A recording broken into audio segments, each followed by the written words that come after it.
Hi ಎಲ್ಲ ವಿದ್ಯಾರ್ಥಿಗಳೇ. Okay, KCET ನಿಮ್ಗಳಿಗೆ ಗೊತ್ತಿರುವ ಹಾಗೆ ಮಂಥನ ಕಾರ್ಯಕ್ರಮ ನಡೀತಾ ಇದೆ. KCET ಅನ್ನೋ ಬದಲು KE ಮಂಥನ ಅಂತ ಕರಿಬಹುದು. ಯಾಕಂದ್ರೆ ಇದರಲ್ಲಿ KCET ಜೊತೆಗೆ ನೀಟ್ ಸ್ಟೂಡೆಂಟ್ ಕೂಡ ಏನ್ ಮಾಡಿದಾರೆ ಅಂತಂದ್ರೆ ನೀಟ್ ಆಗಿ ಎಲ್ಲಾನು ಕೂಡ ಮಂಥನ ಕಾರ್ಯಕ್ರಮದಲ್ಲಿ ಪಾರ್ಟಿಸಿಪೇಟ್ ಮಾಡಿದಾರ. ಯಾರೆಲ್ಲ ಪಾರ್ಟಿಸಿಪೇಟ್ ಮಾಡಿಲ್ಲ ಈ ವಿಡಿಯೋ ನೋಡಬಹುದು. 100% ಈ ವಿಡಿಯೋ ನಿಮ್ಗೆ ಹೆಲ್ಪ್ಫುಲ್ ಆಗ್ತದೆ. ಯಾಕಂದ್ರೆ ಅಲ್ಲಿ ಕಾರ್ಯಕ್ರಮದಲ್ಲಿ ಏನೆಲ್ಲ ನಿಮ್ಗೆ ತಿಳಿಸ್ಕೊಟ್ಟಿದಾರೋ ಅದನ್ನೇ ನಾನು ಇಲ್ಲಿ ನಿಮ್ಗೆ ತಿಳಿಸುವಂತ ಪ್ರಯತ್ನ ಮಾಡ್ತಾ ಇದ್ದೀನಿ. ಆತರ ನಿಮ್ಗೆ ಗೈಡ್ ಸಿಗುತ್ತದೆ.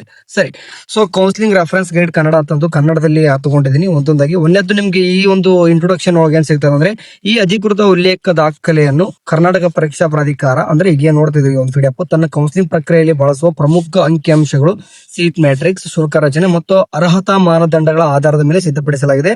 ಈ ವಾರಗಳು KE ನಡೆಸಿದ ಸಮಗ್ರ ಕೌನ್ಸಿಲಿಂಗ್ ಮಾಹಿತಿ ಕಾರ್ಯಕ್ರಮದ ಮಂಥನ ಸ್ಲೈಡ್ ಗಳಿಂದ ಪಡೆಯಲಾಗಿದೆ. ವೃತ್ತಿಪರ ಕೋರ್ಸ್ಗಳ ಪ್ರವೇಶ ಬಯಸುವ ವಿದ್ಯಾರ್ಥಿಗಳಿಗೆ ನಿಖರ ಮಾರ್ಗದರ್ಶನ ನೀಡುತ್ತದೆ. ಅಂದ್ರೆ ಈ ಟೋಟಲ್ ಆಗಿ ನೆಕ್ಸ್ಟ್ ಬರ್ತಕ್ಕಂಥ ಸ್ಲೈಡ್ ಟೋಟಲ್ ಆಗಿ KE ಕಡೆಯಿಂದ ಅಫಿಷಿಯಲ್ ಆಗಿ ನಡೆಸ್ತಕ್ಕಂಥ ಮಂಥನ ಕಾರ್ಯಕ್ರಮದ ಆಗಿರ್ತದೆ. ಏನೇನೆಲ್ಲ ಹೇಳ್ತಾರೆ ನೋಡಿ. KE ಕೌನ್ಸಿಲಿಂಗ್ ವ್ಯಾಪ್ತಿಗೆ ಬರುವಂತ ಕೋರ್ಸ್ಗಳು ಮೊದಲು ಅಂದ್ರೆ ಈಗ KE ದಲ್ಲಿ ಕೌನ್ಸಿಲಿಂಗ್ ನಡೀತದೆ, KCET ನೀಟ್ ಅಂತ ಹೇಳ್ತದೆ. ಏನೆಲ್ಲ ಯಾವುದೆಲ್ಲ ಕೋರ್ಸ್ಗಳು ಇದರಲ್ಲಿ ಬರ್ತವೆ ನೋಡಿ. ಫಸ್ಟ್ನೇದು ನಿಮ್ಗೆ ಗೊತ್ತಿರುವ ಬಗ್ಗೆ ಕೇಂದ್ರೀಕೃತ ಸೀಟು ಹಂಚಿಕೆ ಪ್ರಕ್ರಿಯೆಯು ಪ್ರಮುಖವಾದ 2 ಪ್ರವೇಶ ಪರೀಕ್ಷಾ ಚಾನೆಲ್ಗಳ ಮೂಲಕ ನಡೀತದೆ.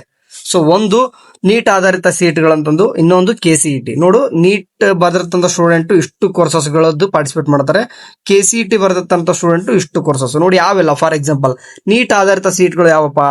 MBBS, ವೈದ್ಯಕೀಯ, BDS ದಂತ ವೈದ್ಯಕೀಯ, ಅಂಡ್ BMS, BHMS ಮತ್ತೆ BMS ಮತ್ತೆ BNS ಅಂದ್ರೆ ಆಯುಷ್ ಕೋರ್ಸ್ಗಳು. ಇಷ್ಟುಗಳು ಏನ್ ಮಾಡ್ತಾರೆ ಅಂತ ನೀಟ್ ಬೇಸ್ಡ್ ನಮ್ಮ ಕರ್ನಾಟಕದಲ್ಲಿ ನಡೆಸತಕ್ಕಂಥ KE ಕೌನ್ಸಿಲಿಂಗ್ ಪಾರ್ಟಿಸಿಪೇಟ್ ಮಾಡೋದು. ನೆಕ್ಸ್ಟ್ KCET ಆಧಾರಿತ ಸೀಟ್ಗಳು ನಮ್ಮ ಕರ್ನಾಟಕದಲ್ಲಿ KE ಯಾರೆಲ್ಲ ನೀಟು ಕೂಡ ಬರೆದಿರ್ತಾರೆ, KCET ಕೂಡ ಬರೆದಿರ್ತಾರೆ ಅಂತಂದ್ರೆ ಎರಡಕ್ಕೂ ಕೂಡ ಪಾರ್ಟಿಸಿಪೇಟ್ ಮಾಡಬಹುದು. ನೀಟ್ ಅಷ್ಟೇ ಬರುತ್ತಂದ್ರೆ ಇಷ್ಟಕ್ಕೂ ಪಾರ್ಟಿಸಿಪೇಟ್ ಮಾಡಬಹುದು, KCET ಅಷ್ಟೇ ಬರುತ್ತಂದ್ರೆ ಇಷ್ಟಕ್ಕೆ ಪಾರ್ಟಿಸಿಪೇಟ್ ಮಾಡಬಹುದು. ಅರ್ಥ ಆಯ್ತು ಅನ್ಕೊಂತೀನಿ. ನೆಕ್ಸ್ಟ್ KCET ಆಧಾರಿತ ಸೀಟ್ಗಳು ಯಾವಲ್ಲ?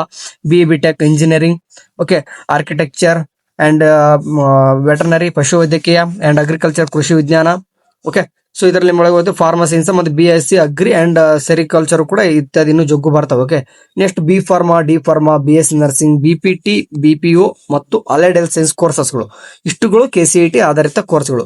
ನೆಕ್ಸ್ಟ್ ಇಷ್ಟೇ. ಏನ್ ಗೊತ್ತಾಯ್ತಾ ಅಂದ್ರೆ ಯಾವ ಕೋರ್ಸ್ ಬರ್ತವೆ ಅಂತ ಗೊತ್ತಾಯ್ತು. ಇದನ್ನೇ ನಾನೇನ್ ಹೇಳ್ತಾ ಇದೀನಿ ಇದನ್ನೇ ಮಂಥನ ಕಾರ್ಯಕ್ರಮದಲ್ಲಿ ಹೇಳ್ತಾ ಇದಾರೆ.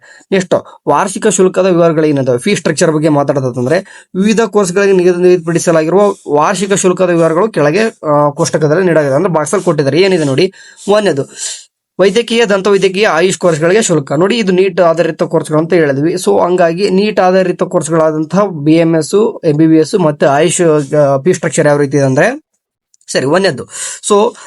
ಮೊದಲಕ್ಕೆ MBBS ತಗೋಣ. ನಿಮ್ಗೆ ಏನಾದ್ರು ಗೌರ್ಮೆಂಟ್ ಕಾಲೇಜಲ್ಲಿ ಅಂದ್ರೆ ಸರ್ಕಾರದ ಅಡಿಯಲ್ಲಿ ಗೌರ್ಮೆಂಟ್ ಕಾಲೇಜಲ್ಲಿ ಗೌರ್ಮೆಂಟ್ ಸೀಟ್ ಸಿಕ್ಕರೆ 64,350 ಇದೆ.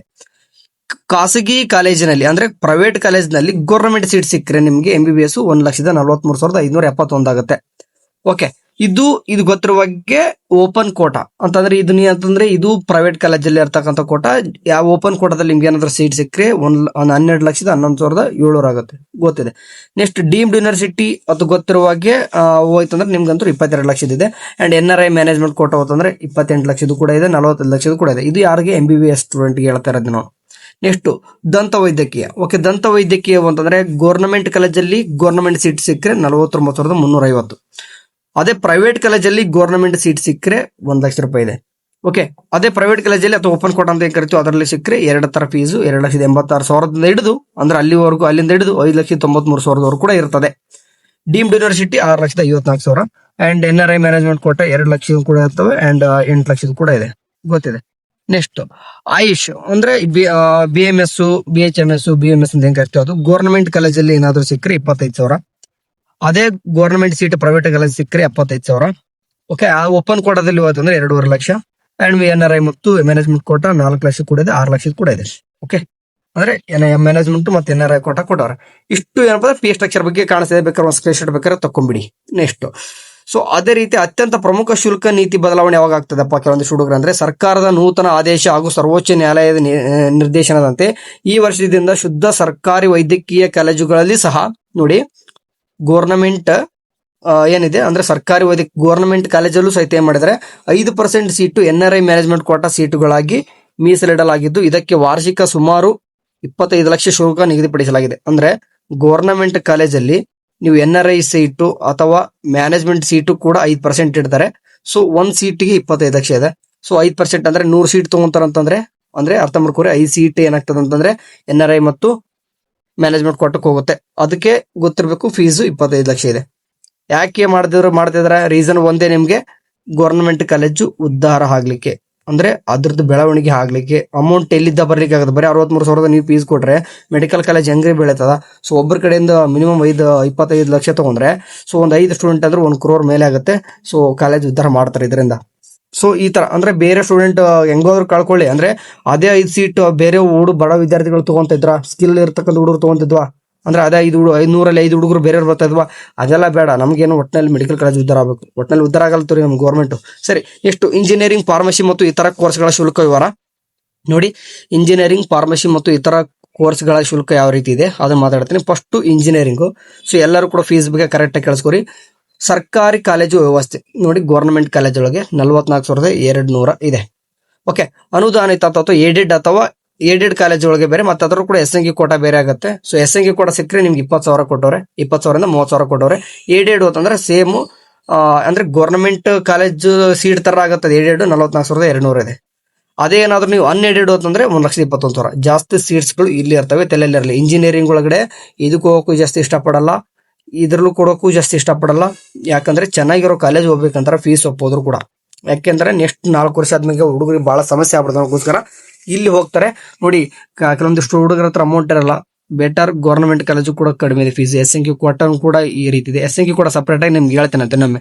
ಬಿ ಫಾರ್ಮಾ ನಿಮ್ಗೆ ಏನಾದ್ರು ಗೌರ್ಮೆಂಟ್ ಸೀಟ್ ಸಿಕ್ಕರೆ ಅದನ್ನ ಗೌರ್ಮೆಂಟ್ ಕಾಲೇಜಲ್ಲಿ 14,030 ಇದೆ. ಅದೇನಾದ್ರೂ ಪ್ರೈವೇಟ್ ಕಾಲೇಜ್ ಹೋತಂದ್ರೆ ಅಥವಾ ಅನ್ಎಡೆಡ್ ಹೋತಂದ್ರೆ 22,600. ನೆಕ್ಸ್ಟ್ ಫಾರ್ಮಡಿ ಯಾವುದೇ ರೀತಿಯಾಗಿ ಇಲ್ಲ, ಯಾಕಂದ್ರೆ ಫಾರ್ಮಡಿಗೆ ಇಲ್ಲ. ಸೊ ಹಂಗಾಗಿ ಟೋಟಲಿ ನಿಮ್ ಫೀಸ್ ಸಿಕ್ಕರೆ 67,000 ಸಿಗ್ತದೆ. ಕೃಷಿ ವಿಜ್ಞಾನ 39,000 ಗೌರ್ಮೆಂಟ್ ಕಾಲೇಜಲ್ಲಿ. ಅದೇ ಏನಾದ್ರು ನಿಮ್ಗೆ ಏನಾದ್ರು ಏಡೆಡ್ ಅಂತ ಏನ್ ಕರಿತೀವಿ ಇದೇ ಫೀಸ್. ಆಕ್ಚುಲಿ ಇದಿಲ್ಲ, ಹಂಗಾಗಿ 12,000ದಿಂದ 19,000 ಯಾರಿಗೆ SC ಸ್ಟೂಡೆಂಟ್ ಕೊಟ್ಟವ್ರೆ. ನೆಕ್ಸ್ಟ್ ಪಶುವೈದ್ಯಕೀಯ 76,000 ಜನರಲ್ ಸ್ಟೂಡೆಂಟ್ ಗೊತ್ತಿರುವಾಗ 76,000 ಇದೆ. ಅದೇ ಏನಾದ್ರು ನಿಮ್ಗೆ SC ನಿಯಮಾವಳಿ ಪ್ರಕಾರ ಹೋಯ್ತಂತಾರೆ ನಿಮ್ಗೆ 12,000 ಸಿಗ್ತದೆ ನಿಮ್ಗೆ.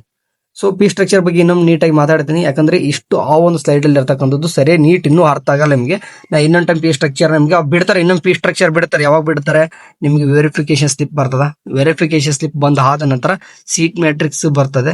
ಓಕೆ, ಅವಾಗ ಏನ್ ಮಾಡ್ತಾರ, ಸೀಟ್ ಮ್ಯಾಟ್ರಿಕ್ಸ್ ಜೊತೆಗೆ ಫೀ ಸ್ಟ್ರಕ್ಚರ್ ಬಿಡ್ತಾರೆ ಎಲ್ಲ ಕೋರ್ಸ್ದು. ಅವ ನೀಟಾಗಿ ಇನ್ನೊಂದು ಟೈಮ್ ಹೇಳ್ತಾನೆ, ನೀಟ್ ಚೆನ್ನಾಗಿರ್ತದೆ. ಈಗ ನಾನು ಫೀ ಸ್ಟ್ರಕ್ಚರ್ ಬಗ್ಗೆ ಮಾತಾಡಿದ್ದೆ, ಬಟ್ ಇನ್ನೊಂದು ಟೈಮ್ ಹೇಳ್ತೀನಿ. BS ನರ್ಸಿಂಗ್ ಬಗ್ಗೆ ಸ್ವಲ್ಪ ಇಲ್ಲಿ ಗೊತ್ತಿರಲಿ. ಗೌರ್ಮೆಂಟ್ ಕಾಲೇಜ್ ಬೇರೆ ಅಂಡ್ ಮ್ಯಾನೇಜ್ಮೆಂಟ್ ಕೋರ್ಟ್ ಅಂತ ಕೊಟ್ಟವ್ರೆ. ಇನ್ನೊಂದು government seat in private college ಹೋತಂದ್ರೆ ಒಂದು 20,000ರಿಂದ 50,000 ಕೂಡ ಆಗ್ತದೆ. ಇದು ಹಂಗೆ ಇದೆ, 10,000 ಅಂತಾನೆ ಕೊಡ್ತಾರೆ ಇಲ್ಲಿ, ಬಟ್ ಆಕ್ಚುಲಿ ಅದು ರಿಯಾಲಿಟಿ ಬೇರೆ ಇದೆ. ಆಯ್ತಾ, ನಿಮ್ಗೆ ನೆಕ್ಸ್ಟ್ ಟೈಮ್ ತಿಳಿಸ್ತೀನಿ. ಆಕ್ಚುಲಿ ಇಷ್ಟು ಕೋರ್ಸಸ್ದು ರಿಯಾಲಿಟಿ ಬೇರೆ ಇದೆ ನಿಮ್ದೆಲ್ಲಾನು ಕೂಡ. ಈಗ ಇರ್ತಕ್ಕಂಥದ್ದು ಇದು ಏನು ಕೂಡ ನಿಮ್ಗೆ ಯೂಸ್ ಆಗಲ್ಲ. ಓಕೆ, ರಿಯಾಲಿಟಿ ಬೇರೆ ಇದೆ. ನೀವು ಕೇಳಿದವರು ಕೂಡ ನಾಳೆ ಸೀಟ್ ಮೆಟ್ರಿಕ್ಸ್ ಬಿಟ್ಟರು ಕೂಡ ಅದು ರಿಯಲ್ ಅಲ್ಲ, ಬೇರೆನೇ ಇದೆ. ಇಂಜಿನಿಯರಿಂಗ್ ಸೀಟ್ ಮೆಟ್ರಿಕ್ಸ್ ಹಂಚಿಕೆ ನಿಯಮಗಳು ಹೆಂಗಿದೆ ನೋಡಿ. ವಿವಿಧ ಇಂಜಿನಿಯರಿಂಗ್ ಕಾಲೇಜುಗಳಲ್ಲಿ ಸೀಟ್ ಮ್ಯಾಟ್ರಿಕ್ಸ್ ಗಳನ್ನು ಕೆಳಗೆ ಶೇಕಡಾವಾರು ಅನುಪಾತದಲ್ಲಿ ಹಂಚಿಕೆ ಆಗ್ತದೆ. ಹೆಂಗೆ ಅಂತಂದ್ರೆ ಸರ್ಕಾರಿ ಇಂಜಿನಿಯರಿಂಗ್ ಕಾಲೇಜುಗಳಲ್ಲಿ 100% ಸೀಟ್ಗಳು ಸಂಪೂರ್ಣವಾಗಿ ಕೇಂದ್ರವನ್ನೇ ಆಗ್ತವೆ. ಗೌರ್ಮೆಂಟ್ ಕಾಲೇಜಲ್ಲಿ ಗೌರ್ಮೆಂಟ್ ಸೀಟ್ ಮಾತ್ರ ಕೇಂದ್ರವನ್ನೇ ಇರ್ತವೆ, ಮತ್ತೆಲ್ಲೂ ಕೂಡ ಆಗಲ್ಲ. ಖಾಸಗಿ ಅನುದಾನಿತ ಅಂದ್ರೆ ಏಡೆಡ್ ಕಾಲೇಜಲ್ಲಿ 95 ಸೀಟ್ಗಳು ಸರ್ಕಾರಿ ಕೋಟಾ ಹಾಗೂ ಇನ್ನುಳಿದ 5% ಸೀಟ್ಗಳು ಮ್ಯಾನೇಜ್ಮೆಂಟ್. ಇವು ಏನಾದ್ರು ಏಡೆಡ್ ಏನಾದ್ರು ಕಾಲೇಜ್ ಹೋತಂದ್ರೆ 95%, 100 ಸೀಟ್ ಅದು ಅಂತಂದ್ರೆ 95% ಏನ್ ಮಾಡ್ಬೋದಲ್ಲ, 95% ಕೆ ಕಡೆಯಿಂದನೇ ಅಡ್ಮಿಷನ್ ಆಗಬೇಕು. ರಿಮೈನಿಂಗ್ 5% ಮಾತ್ರ ಪ್ರೈವೇಟ್ ಅಡ್ಮಿಷನ್ ಆಗ್ತವೆ, ಮ್ಯಾನೇಜ್ಮೆಂಟ್ ಆಗ್ತವೆ. ಅಂದ್ರೆ ಅನ್ಎಡೆಡ್ ಖಾಸಗಿ ಅನುದಾನಿತ ರಹಿತ ಅಂದ್ರೆ ಅಲ್ಲಿ ಹೋತಂದ್ರೆ 45% ಸೀಟ್ಗಳು ಕೆ ಕಡೆಯಿಂದ ಹೋಗ್ತವೆ, ಅಂದ್ರೆ ಸರ್ಕಾರಿ ಕೋಟಾ. 30% ಸೀಟು ಕಾಮೆಡ್ ಕೆ ಕಡೆಯಿಂದ ಹೋಗ್ತವೆ. ಓಕೆ, ಅಂಡ್ 25% ಸೀಟ್ ಮಾತ್ರ ಮ್ಯಾನೇಜ್ಮೆಂಟ್. ಅರ್ಥ ಆಯ್ತು? 45% ಏನ್ ಮಾಡ್ತಾರೆ, ಕೇದವ್ರು ಕೊಡ್ತಾರೆ. ಉಳಿದಿರ್ತಕ್ಕಂಥ 30% ಕಾಮೆಡ್ ಕೇದವ್ರು ಕೊಡ್ತಾರೆ. 25% ಮ್ಯಾನೇಜ್ಮೆಂಟ್ ಅವ್ರು ಹೆಂಗಾದ್ರೂ ಅಡ್ಮಿಷನ್ ಮಾಡಿಸ್ಕೋಬಹುದು, ಅವ್ರಿಗೆ ಬಿಟ್ಟಿದ್ದು. ಎಷ್ಟು ಖಾಸಗಿ ಮೈನಾರಿಟಿ ಕಾಲೇಜುಗಳಲ್ಲಿ 40% ಸೀಟ್ಗಳು ಸರ್ಕಾರಿ ಕೋಟಾ ಇರ್ತದೆ. ಸೇಮ್ 30% ಸೀಟ್ ಕಾಮೆಡ್ಗೆ, 25 ಇತ್ತು ಮ್ಯಾನೇಜ್ಮೆಂಟ್ ಅವಾಗ. ಇವಾಗ 25 ಇತ್ತಲ್ವಾ ಅನುದಾನಿತ ರಹಿತ, ಇಲ್ಲಿ 30% ಆಗಿದೆ. ಓಕೆ, ಅಷ್ಟೇ, ಮತ್ತೇನಿಲ್ಲ. ಎಷ್ಟು ನಿಮ್ಗೆ 5 ರಾಜ್ಯ ನೋಡಿ ಇಲ್ಲಿ ಕೊಟ್ಟರೆ ರಾಜ್ಯ ಮಟ್ಟದ ಒಟ್ಟು ಸೀಟ್ಗಳ ಲಭ್ಯತೆ ಎಷ್ಟಿದೆ. ಓವರ್ ಆಲ್ ಸೀಟ್ ಕೆಪಾಸಿಟಿ ನೋಡೋದಂದ್ರೆ ವೈದ್ಯಕೀಯ ಸೀಟ್ಗಳು ಎಷ್ಟಿದಾವೆ 10,519. ಇವು ಇನ್ನೂ ಕೂಡ ಇನ್ಕ್ರೀಸ್ ಆಗುತ್ತೆ, ತಲೆಯಲ್ಲಿರಲಿ. ದಂತ ವೈದ್ಯಕೀಯ ನೀವು ಸದ್ಯಕ್ಕಂತೂ 2,709 ಇದಾವೆ. ಆಯುಷ್ ಕೂಡ 8,670 ಇದಾವ. ಇಂಜಿನಿಯರಿಂಗ್ 85,000 ಇದಾವ. ಇವು ಕೂಡ ಇನ್ಕ್ರೀಸ್ ಆಗುತ್ತೆ, ತಲೆಯಲ್ಲಿರಲಿ. And BS nursing 34,000. ಸೊ ಇವು ಹಂಗೆ ಅದು ಇನ್ಕ್ರೀಸು ಆಗ್ತದೆ, ಇಲ್ಲಾಂದ್ರೆ ಸ್ಟ್ಯಾಟಿಕ್ ಆದ್ರೂ ಇರ್ತದೆ. ಕೃಷಿ ವಿಜ್ಞಾನ ಆಲ್ಮೋಸ್ಟ್ ಅಷ್ಟೇ ಇರ್ತದೆ. ಅಂಡ್ ಪಶುವೈದ್ಯಕೀಯ 306 ನೋಡಿ, 3056 306 ವೆಟರ್ನರಿ. ಓನ್ಲಿ 306 ಸೀಟ್ ಅಂತಂದ್ರೆ ಗೊತ್ತಿರಲಿ, 1000 ಒಳಗಡೆ ರ್ಯಾಂಕ್ ಇರಬೇಕು ವೆಟರ್ನರಿಗೆ.